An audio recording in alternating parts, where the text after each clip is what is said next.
સરફરાજભાઈ ઘાસવાલા, સુરત શહેર કોંગ્રેસ મંત્રી। સાહેબ, 11,000 કરોડ રૂપિયાનું બજેટ ધરાવતી સુરત મહાનગરપાલિકાના ટૂંક જ પગલા ચાલો એ જગ્યાની બહાર જો આ ભૂવો પડતો હોય અને આ ભૂવો પડતો હોય તો 11,000 કરોડ રૂપિયાનું બજેટ અને સુરત શહેર સેન્ટ્રલ ઝોનના વસતા આ તમામ લોકોના જીવની જો રક્ષા કરવાની વાત આવે છે તો અહીંયા સુરત મહાનગરપાલિકા ઝીરો દેખાઈ રહી છે। કેમ કે થોડા સમય પહેલા તમે જુઓ તો આગળ ભૂવા પડ્યા છે, ખુરચાની પાછળના એપાર્ટમેન્ટો રિપેરિંગના અર્થે છે। જો આવો જ ભૂવો કોઈ એપાર્ટમેન્ટની નીચે, કોઈ બેંક ઘરની નીચે જો પડશે, જૂના ઘરની નીચે, તો એ ઘર જો નીચે બેસશે અને એમાં રહેનારાઓ લોકો જો આ ખાડાની અંદર ઘૂસીને મરી જશે કે લોકોની જાનહાનિ થશે તો એની જવાબદારી કોણ લેશે?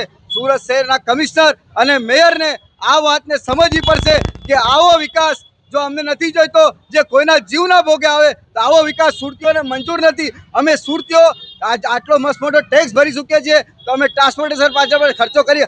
આવી મેટ્રોની સુવિધા જે લોકોના સુરતીઓના જીવને લઈને ઊભી થતી હોય તો આવી સુવિધા સુરતીઓ લેવા તૈયાર નથી। તમને જો આ સેવા આપવી હોય, સુરતીઓના જીવને તમે રક્ષા કરી શકતા હોય તો જ આ મેટ્રોની સેવા ચાલુ કરજો, નહીં તો આ રિક્ષા ભાડું, બસ ભાડું, મોંઘું પેટ્રોલ 100 રૂપિયા છે તો 150 રૂપિયાનું પેટ્રોલ લેશું, પણ અમે સુરતીઓના જીવને જોખમમાં નાખીને આવો વિકાસ કરવા દેશું નહીં। જો કરવું જ છે તમને વિકાસ, તમારી નીતિ છે તો આવો વિકાસને તમે સુધારો। સુરત મહાનગરપાલિકાના કમિશનર અને મેયર એક ટીમ ઉતારે અને સેન્ટ્રલ ઝોનની અંદર આ સર્વે કરાવે કે આવો ભૂવો બીજી વાર ના પડે।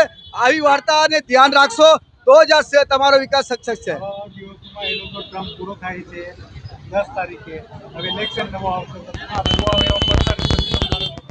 સાહેબ, હવે તો 11 તારીખે છેલ્લી ડેટ છે, આ ટર્મ પૂરી થાય છે, બોર્ડ પૂરી થઈ ગઈ છે।